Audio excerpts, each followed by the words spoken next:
ImageTom Brady and Robert Kraft at the Super Bowl in 2019, credit photo illustration by the New York Times, Kevin C.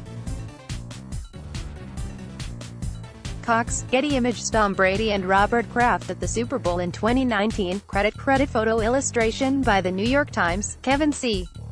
Cox, Getty. ImagesBy. Katherine, Rosman and Ken. BelsonWhen you find yourself at 77, a billionaire 6 times over and an N.F.L. team owner practically running out of fingers for Super Bowl rings, there aren't a ton of opportunities you haven't already enjoyed. Private jets are your subways. Weekends with pals at $2,000 a night. Island resorts are your backyard barbecues. The question, what to do for kicks, becomes harder to answer.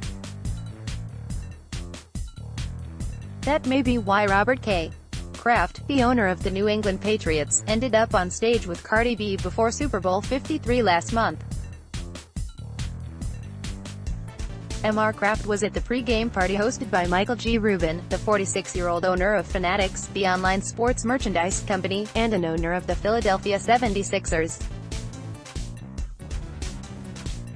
Cardi B was performing "Money, It Goes, I like board and jets, I like more than sex, but nothing in this world that I like more than checks, get out there and dance," said Meek Mill, just off the stage, to Mr. Rubin and Mr. Kraft. Image Robert Kraft and Cardi B during the Fanatics Super Bowl party at the College Football Hall of Fame in Atlanta. Credit Kevin Mazur, Getty Images for Fanatics. Mr. Rubin backed away, but Mr. Kraft, dressed in black and his signature Nike Air Force One sneakers, began to bust out some steps. "He was moving more than I thought he could move," Meek Mill said later. The video spread around the web. It was about 3 weeks later, though, that news about Mr. Kraft really went viral. On February 22, Mr. Kraft was charged with 2 misdemeanor counts of soliciting sex at a massage parlor in Jupiter, Florida. He pleaded not guilty. On Tuesday, prosecutors made an offer to Mr. Kraft and 24 other men facing charges, a fine and community service in return for admitting that if their cases were to go to trial, the prosecutors would win. And on Wednesday, lawyers for Mr. Kraft and 14 other men filed a motion to prevent evidence in the case from being made public, including hidden camera video of the men at the massage parlor. As of Friday, Mr. Kraft, who declined to comment for this article, had not accepted the proposed deal. The Kraft camp is very sensitive to the inferences that Mr. Kraft's solicitation charges have anything to do with what prosecutors say is a larger investigation into sex trafficking. All told, dozens of men have been charged with soliciting prostitution. The operators of the Jupiter Spa have not been charged with sex trafficking. The women Mr. Kraft is accused of soliciting are 45 and 58 years old and are licensed massage therapists. Another woman, who ran a spa in Vero Beach, has been charged with trafficking, and the investigation continues, as does a conversation about the role of men seeking sex for money in the trafficking economy. And Mr. Kraft's name continues to propel the conversation about that investigation. "It makes my skin crawl to see him being smeared this way," said Drew Bledsoe, the former Patriots quarterback. Well, Mr. Bledsoe and others who are sympathetic to Mr. Kraft say prosecutors are using the solicitation charges against him largely to publicize their broader investigation. It remains true that the sex trade often exploits women who have few or no means to escape it. As his lawyers fight the case, Mr. Kraft has been described by friends as conflicted. He is angry about what he did and ashamed of the embarrassment he has caused, yet insistent that he did nothing illegal and is defiant enough to hire a very expensive legal team to battle charges that most people settle quickly. Several people interviewed for this article say he continues, a month after the case became public, to break down in tears when discussing the situation. Casual friends of Mr. Kraft think the public reaction is overblown. "I can understand someone being 77 and going to a massage parlor," said Larry King, 85. He's an older man who finds himself with a need and he gets that need satisfied. Why do we care? Much of the fascination with this case stems from an as yet unanswered question: why was a gazillionaire going to a random strip mall massage parlor anyway? Mr. Kraft yells to fans during a victory parade for the Patriots in Boston in February. Credit Elise Amendola, Associated Press, and the attendant tabloid headlines are a consequence of Mr. Kraft's fame and wealth. Here is one of the richest men in the country, a pal of President Trump and the owner of a dominant football team, charged with a seedy offense. Now he must face the group he may care about as much as his family, his fellow N.F.L. team owners, who will gather starting Sunday at the Biltmore Hotel in Phoenix for their annual meeting. Last year the talk there surrounded Colin Kaepernick and players kneeling during the national anthem. This year, the chatter will be about what penalty the league may impose upon Mr. Kraft for conduct detrimental to the league, code for making the owners look bad. Friends and colleagues in Mr. Kraft's inner circle say that his current legal problems reveal his continuing struggle to recalibrate in the aftermath of the 2011 death of his wife, Myra. They married in 1963, when he was 22 and about to enroll in Harvard Business School, and she was 21, going into her senior year at Brandeis University. They were married for 48 years when Mrs. Kraft died of ovarian cancer. Bobby was so devastated when Myra died, said Stephen J. Komen, who has known Mr. Kraft since they were in kindergarten. It took him a long time to get his bearings. If you can imagine becoming married when they were kids, and having kids when they essentially were still kids, and having the partnership to build something that was so spectacular, and her going through such a long period of suffering and then dying, well, it would have been devastating to anyone. Myra Kraft at the Cradles to Crayons program, a charity that provides clothing for children, in 2009, credit Jonathan Wiggs, the Boston Globe, via Getty Images. This wasn't a situation where Mr. Kraft took care of the business and Mrs. Kraft saw to the home life, said Tom Brady, the Patriots quarterback for 19 years, who called from a family vacation to talk about his closeness with RKK and the Kraft family. I remember bringing my oldest son, Jack, into her office and her playing with him on the floor, with blocks and Legos, Mr. Brady said. She was very influential in my life and in many players' lives. She was the mother of 4 sons, so she knew what it was like being around boys. Mr. Kraft has had one serious girlfriend in the intervening years. He met Ricky Nolander, now 39, in 2012 at a party hosted by Steve Tisch, an owner of the New York Giants. They have gone through very public phases, like attending a New York City ballet gala for which Ms. Lander served as a chair, along with Sarah Jessica Parker, in 2016, and she appeared on the field with him after Super Bowl wins, including after the most recent one. They also have maintained separate lives. In 2017, Ms. Lander became a mother to a baby girl. Patriots released a statement that said, while Robert Kraft is not the biological father, he is thrilled with Ricky's blessing of having a healthy child. Attempts to reach Ms. Lander were unsuccessful. Public and private reaction to Mr. Kraft's most recent newsworthiness is complicated. Most of his fellow NFL owners are reluctant to speak publicly about his crisis. But his fight against a relatively minor charge, using high-priced lawyers, is evidence of his sense of self-importance, possibly prolonging the media attention, according to at least one person familiar with that world. The problem with Kraft is the problem with famous people, which is you bring famous attorneys and think they will do a better job, said Hugh Culverhouse Jr., a former prosecutor and lawyer in Florida and son of the former owner of the Tampa Bay Buccaneers. It's like going to a knife fight with the entire 7th Army, Ricky Noel Lander and Mr. Kraft at the New York City Ballet Gala in 2016, credit Rebecca Smen for the New York Times, and politicians, including Senator Edward J. Markey, Democrat of Massachusetts, said they intend to give the campaign donations they received from Mr. Kraft to groups focused on ending human trafficking, according to the Boston Globe. A group of survivors of sexual exploitation are planning to send a letter to the N.F.L. They ask that Mr. Kraft be barred from owning a team. These days, Mr. Kraft is leaning heavily on one of his closest friends, Mr. Rubin, 30 years his junior. Like Mr. Kraft, Mr. Rubin is a billionaire who is branching into professional sports ownership. "We talk on the phone 5 times a day," said Mr. Rubin in an interview at the Fanatics office in New York. Actually, he and Mr. Kraft like to FaceTime each other. They were set up on a front date in 2012 by Mr. Kraft's oldest son, Jonathan Kraft, the president of the Kraft Group and the New England Patriots. Mr. Rubin was divorced, and so they were 2 single men with 10-digit bank accounts. "I'll go as his date to events, he'll come as my date. Mr.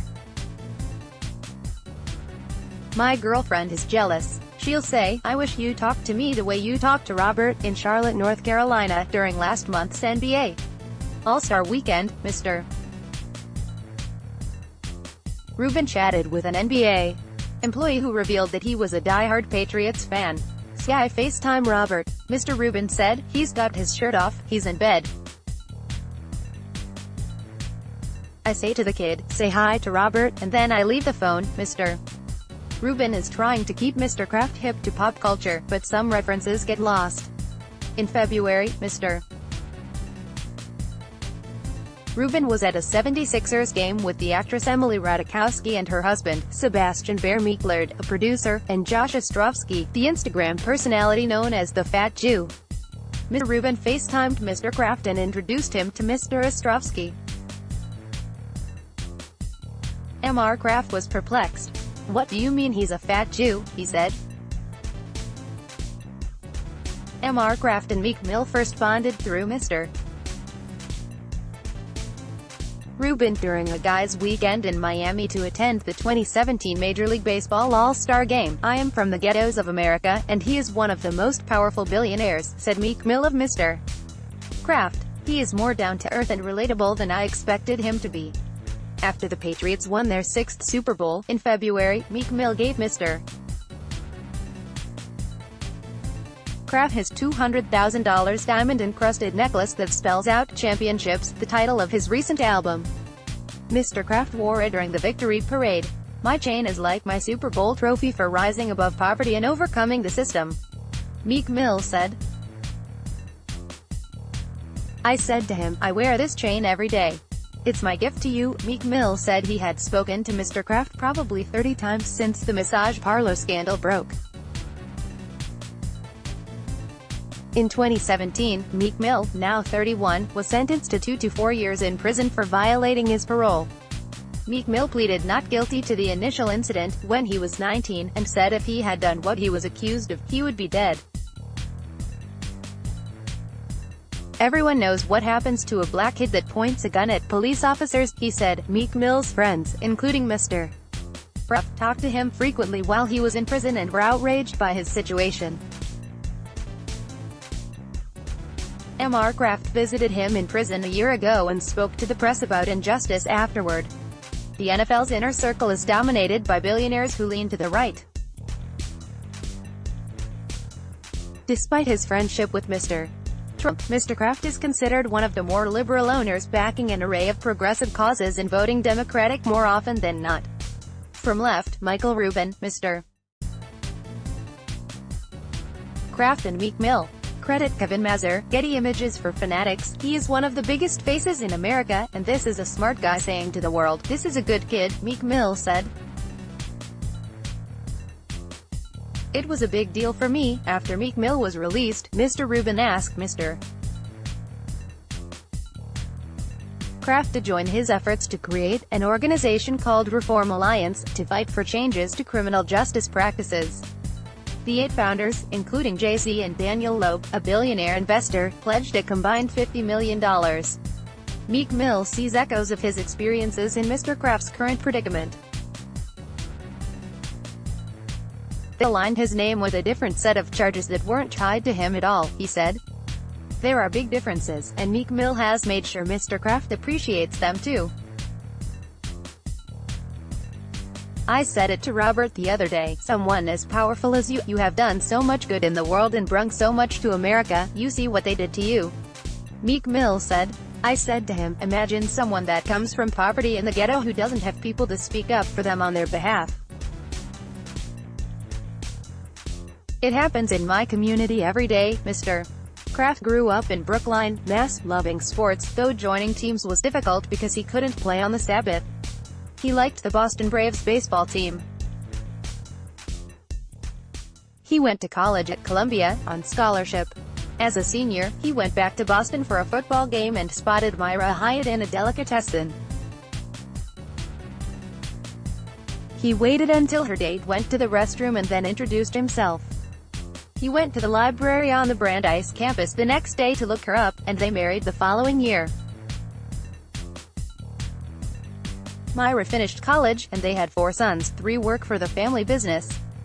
After attending Harvard Business School, Mr. Kraft went to work for his father-in-law. Mr. Kraft had his own vision for the company, and left but eventually purchased the business and began to build a fortune in paper and packaging. As he did, he and Mrs.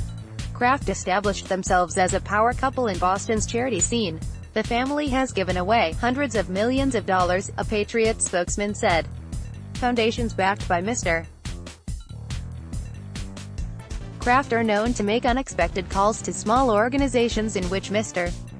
Kraft pledges a gift ranging from $100,000 to a few $1 million, urging the nonprofit group to create donor match campaigns.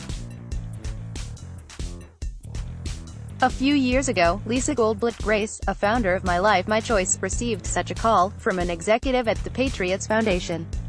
The mission of My Life My Choice is to support young survivors of sexual exploitation in the commercial sex industry. The foundation gave the group $100,000, with a matching incentive.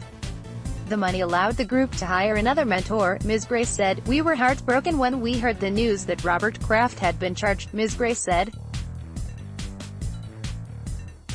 The most important thing we can do is focus on the victims and shine a light that helps people to understand that this is a multi-billion-dollar industry that preys on the most vulnerable. In 1994, Mr.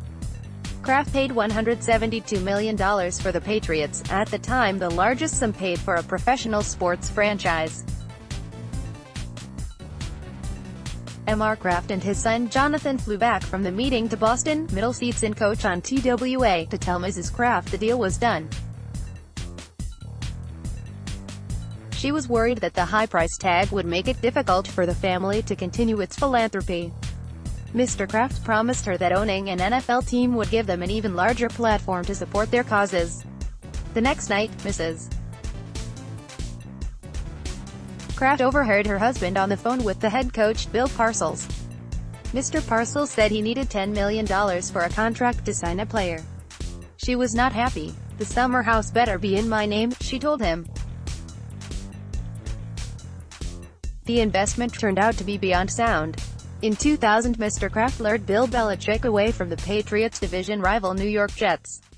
The next year, Mr.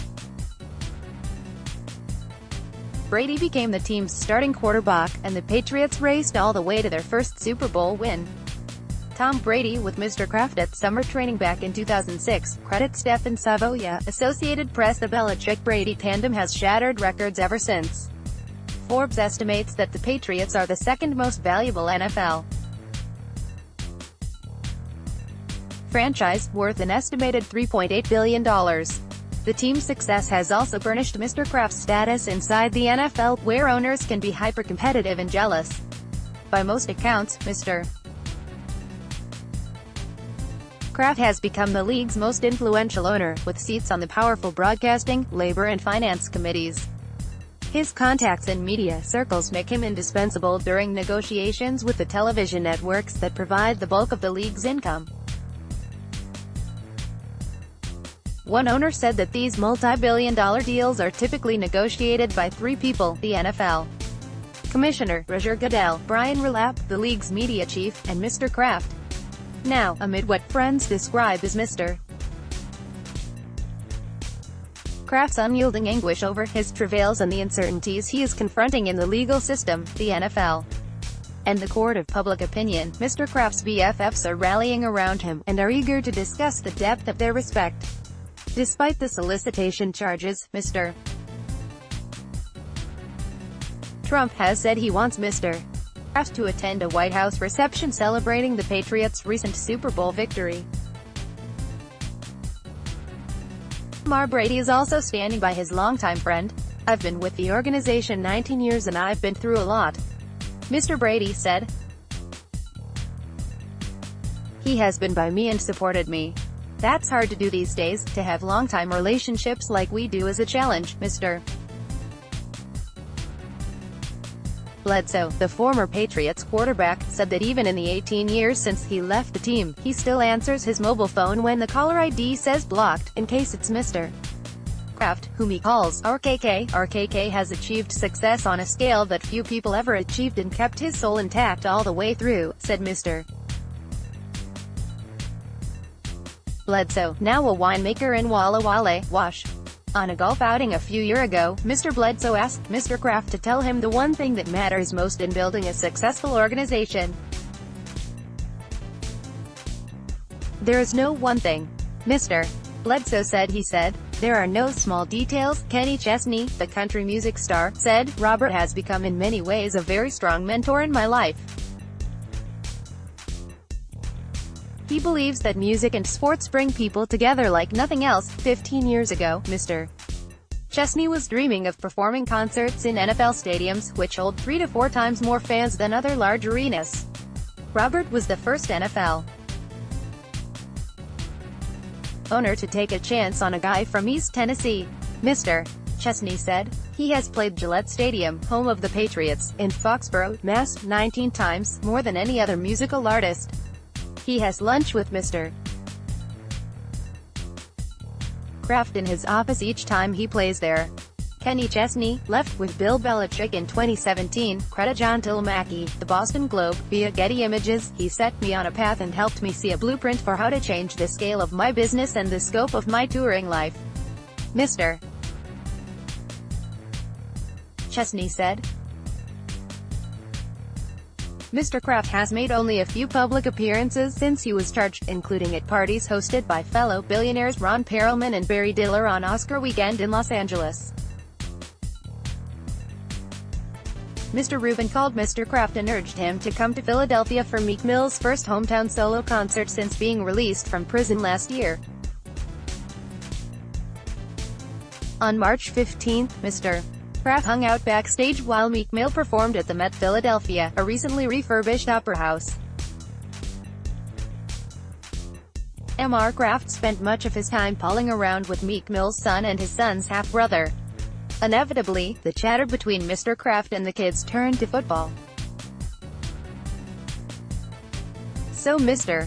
Kraft pulled out his phone and performed his favorite party trick. He FaceTimed Tom Brady and handed the phone to the boys. Ken Belson covers the NFL. Joined the sports section in 2009 after stints in Metro and business. From 2001 to 2004, he wrote about Japan in the Tokyo Bureau. Katherine Rosman is a features reporter. She covers media, social media and celebrity, and the way in which they intersect and collide. She joined The Times in 2014. At Rosman,